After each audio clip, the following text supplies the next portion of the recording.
شنیدی جدیدن همه مدرسا میگن بیاین سر کلاس تکنیک بورتیکو بهتون آموزش بدم؟ دیگه لازم نیست واسه یاد گرفتنش کلی هزینه کنی و کلاسای حضوری برداری. خودم توی این پست رایگان بهت یاد میدم.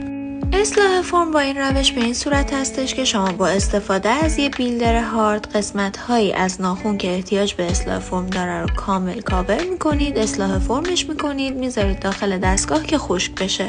این تکنیک 2 نکته مهم داره. اولیش اینه که بعد از اینکه اصلاح فرم کردی به هیچ عنوان سوهان کشی انجام نمیدی، مستقیم میری سراغ مرحله حجم سازی.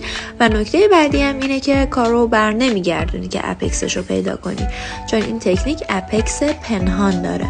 در نهایت که کارتو خشک کردی، با استفاده از پد و کلینزر نوچی سطح ناخن رو بگیر و با سوهان دستی توی این مرحله شروع کن به سوهان کشی فرم دهی.